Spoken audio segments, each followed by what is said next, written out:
Oi galerinha, tudo bem?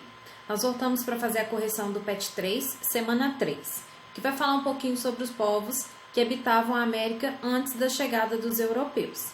Vamos começar. A questão número 1. Segundo Alexandre Belmonte, vários termos têm sido usados para se referir à antiguidade do continente americano. História pré-colombiana, pré-história americana, história pré-hispânica nos países de colonização espanhola, história do pré-contato nos Estados Unidos, história pré-colonial e etc. Todas essas perspectivas destacam a descoberta e subsequente invasão europeia do continente, a partir de 1492, como um divisor de águas. Observe o mapa abaixo e logo em seguida responda as questões. Então, aí você vai observar o mapa e, de acordo com ele, você vai responder. A letra A. Qual continente está representado na imagem? Então, o continente que você está vendo aí é o continente americano, tá? Lembrando que ele se divide em 3 partes.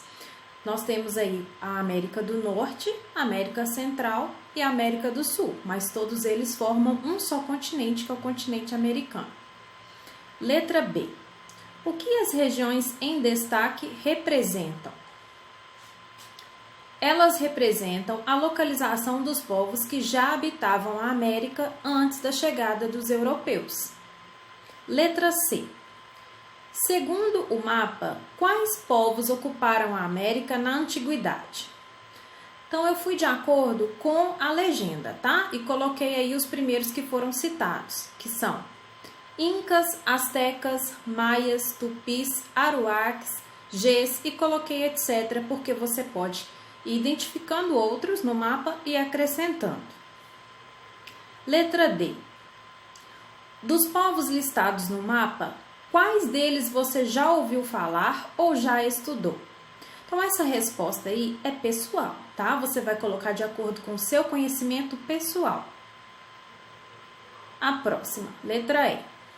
Para além dos povos representados na imagem, quais outros você conhece? Também a resposta pessoal. Você vai responder de acordo com aquilo que você sabe, de acordo com o seu conhecimento. Vamos para a próxima, que é a número 2. Os maias habitaram a região da Mesoamérica, atual México, Guatemala, Belize, etc. Tiveram seu auge durante os séculos 3 e 5, período que ficou conhecido como Clássico.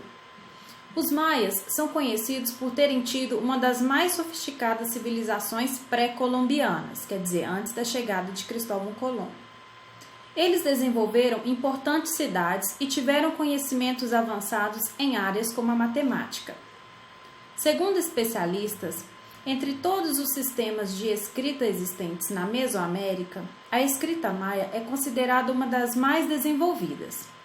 Esse sistema de escrita foi fruto de intercâmbio cultural, quer dizer, de trocas culturais, com a civilização olmeca, que anteriormente ocupou aquela região mexicana. Desprovido de um sistema alfabético, a escrita maia contava com um extenso conjunto de caracteres que representavam sons ou símbolos. Então, aí tem uma imagem, de uma representação de escrita dos maias. Então, vamos começar. Sobre o sistema de escrita dos maias, responda. De acordo com a imagem, como era a escrita maia? Essa questão é um pouco da interpretação. Você vai analisar e vai ver, aquilo que você está identificando ali como que faz parte da escrita. Eu coloquei. Ela representava sons ou símbolos através de desenhos em formas variadas. Letra B. Levante hipóteses sobre a utilização da escrita na sociedade maia. Para que você acha que eles utilizavam a escrita? Então, eu coloquei.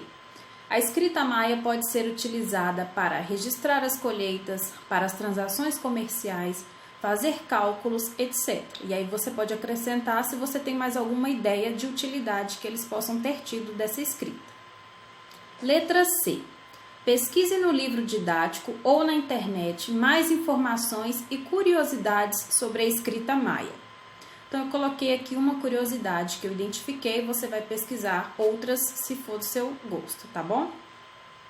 A escrita dos maias adota o uso de um mesmo caractere para representar 2 ou mais símbolos e sons, mas, ao mesmo tempo, pode utilizar caracteres completamente diferentes para representar um mesmo conceito. O que isso quer dizer? Eles podem tanto usar um mesmo símbolo, uma mesma imagem para representar coisas diferentes, ou representar uma mesma coisa com vários símbolos, com mais de um símbolo. Então, essa é uma curiosidade que eu coloquei. Vamos para número 3. Assim como os maias, os astecas também desenvolveram uma escrita própria. O sistema de escrita asteca foi adaptado a partir de sistemas de escrita usados no México Central, como a escrita zapoteca. Acredita-se que também a escrita mixteca descende da escrita zapoteca. A escrita asteca era, na realidade, uma protoescrita pictográfica e ideográfica, expandidas por rebos fonéticos. Ao contrário da escrita maia, não existia um conjunto definido de símbolos ou de regras sobre a sua utilização.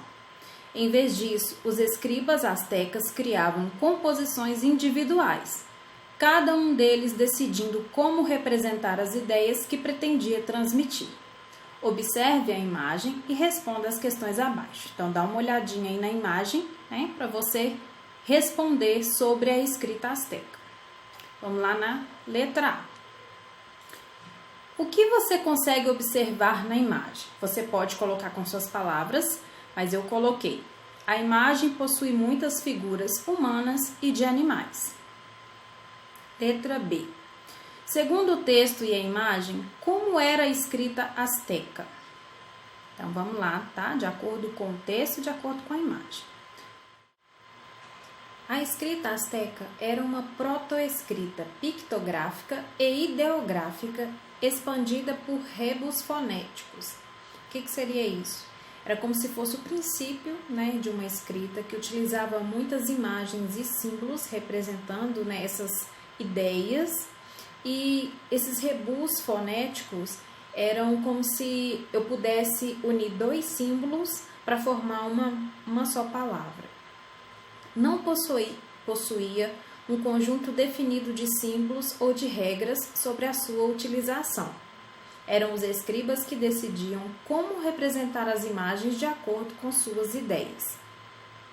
Letra C. Você consegue identificar o que está escrito no Codex Borbonicus? O que dificulta esse entendimento? Não, pois as imagens não possuem um significado específico, né? Cada uma dessas imagens podem representar alguma ideia diferente. Letra D. Por que a escrita asteca não é considerada por muitos como um verdadeiro sistema de escrita? Porque, ao contrário da escrita maia, não existia um conjunto definido de símbolos ou de regras sobre a sua utilização. Então, é o que eu acabei de falar, né? Uma imagem pode representar uma ideia ali de acordo com o pensamento do escriba. Era ele quem definia que imagem iria representar aquilo que ele queria dizer. Vamos, então, para número 4. Diferentemente dos maias e dos astecas, os incas, povos que habitaram o sul do continente americano, não desenvolveram um sistema de escrita. Porém, os funcionários do imperador utilizavam um instrumento que ficou conhecido como quipu. Abaixo podemos observar a representação de um quipu inca.